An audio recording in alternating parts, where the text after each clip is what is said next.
Hi, lovely souls. Welcome back. I really hope that my videos are resonating with you and that you're able to pull some nuggets from them of wisdom and really be able to incorporate them into your current situation that you and your children are in to help bring some peace and maybe resolution to some of the problems that you feel that you're stuck with. Remember, if you like my videos, please mark it down below that you like it, subscribe so you know when I have more posting, and I hope you have an amazing day. So today I feel like I really want to just shed some light on the fact that I feel like as parents, especially if you have little ones, that you're just starting on this journey of trying to navigate two households, and there's this constant struggle and battle between the two households of how your kids are going to be raised, how rules, restrictions, what all that kind of stuff, because at this point there is no more cohesiveness between the two households. Odds are one of the households is doing everything they can to try and undermine what you're doing, to try and just push every limit that you're trying to set with your children and just completely throwing it out the window, because all they want to do is create chaos. And it's a really crappy place to be. And it feels like your world is constantly in this whirlwind. So if you are in that place and you're in the start of trying to navigate this, my heart goes out to you. I've been there. I'm 10 years into this, so I completely understand and empathize with where you're at. The hardest thing that I struggled with, and I still continue to struggle with from time to time, is really looking at it and understanding that while I have my own experiences and my own emotions and feelings around this toxic parent, so do my children, and their opinions and their feelings and their experiences are not going to necessarily line up with mine. And trying to really have that separation when I'm talking with my children, or an issue comes up or a request comes up that I'm not necessarily 100% on board with, it's taking that step back and being able to put my own emotions and feelings kind of in check and removing them from the conversation and coming at it directly and 100% from the perspective of my children. It's a hard thing to do, but it has completely changed my communication and my children's communication with me. They're not feeling like there's this combativeness and I'm trying to tell them what they can or cannot do, because I'm listening to them. I'm letting them have a voice. I'm letting them have an opinion, and I'm acknowledging that opinion. I'm respecting that opinion. I'm not saying that I'm giving them everything that they want every time, because I am still a parent and my intention is to keep them safe and guide them and help them navigate life. And I also have teenagers now, so they have a little more of an opinion and they are trying to find themselves. But the real point is just to remember that they are experiencing their own version of the toxicity and the traumas that you went through. It may not be at the same caliber. It may not be in the same way.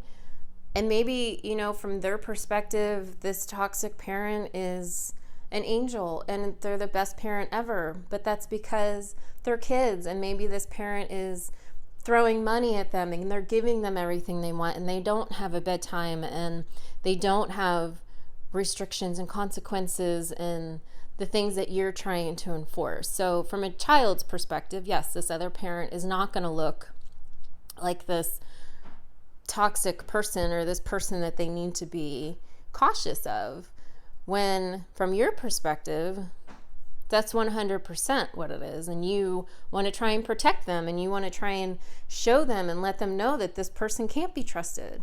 But the reality of the situation is they have to figure it out for themselves.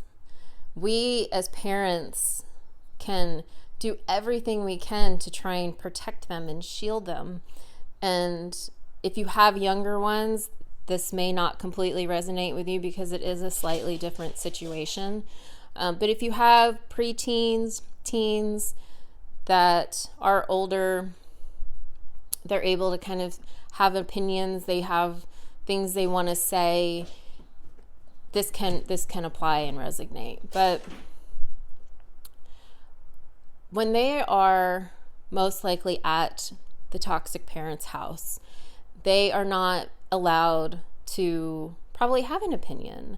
Or if they do have an opinion, it's met with combativeness, or it's completely ignored or shut down, or it's not fully acknowledged. And that's really what your children are looking for, is they're looking for someone that they feel hears them and that they feel can acknowledge what they're trying to say, respect their opinions. Doesn't mean you have to agree with it, but you have a grown-up-ish conversation where you allow them to have their opinion and perspective.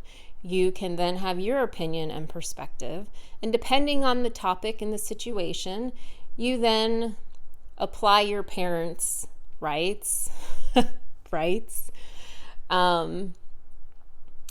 to put in the boundaries and restrictions that need to be there.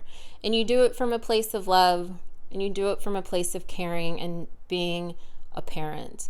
And voice that to them. Let them know that that's where you're coming from, and that's why you are, implementing these restrictions and boundaries, because you do care about them, and you do want to make sure that they're safe and that they're not getting into trouble and they're not out till 11 o'clock at night with no parent knowing where they're at. And I know everyone's situation is different, and there's extremes to all of this, so I'm not trying to by any means say that this is a cookie cutter response, because I know it's not. But if any part of it feels like something that you can use and pull into your conversations with your children, then by all means, you got to win out of this. So to kind of just wrap it up, biggest thing is really try to remember that your kids are going through their own experiences in this situation, and it may not fully align with your own experiences and where you're at, and it probably never will. Their own journey and their own path and experiences are going to give them different perspectives, and in the long run, when they're all 18 or older, they're going to make their own decisions as to how much of a relationship they have with each parent. And there's nothing that you can do at that point to control that. So while you have them and you have that ability to help guide them now is the time to start planting the seeds of being the consistent parent that respects their opinions, listens to what they have to say, has organic and back and forth conversations with them without it being combative, and providing them with that sense of security that they're not getting at the other house. Because while they may not see it right now, they will one day realize and recognize that you were that parent for them. And especially as they get into the teen years, the more you set that foundation with them, that they feel and they know that they can come to you with anything, and you are going to openly listen to them, hear what they have to say, and not judge and shoot down and ignore their opinions, the more they're going to come to you, where they're not going to do that with the other parent, because the other parent most likely is not capable of fully providing them with that love and support and compassion that they're looking for. So I really hope that you're able to pull something from this video today Thank you for being here. And again, if you like it, don't forget to subscribe below. And I will see you later. Have a fabulous day. Infinite love and gratitude.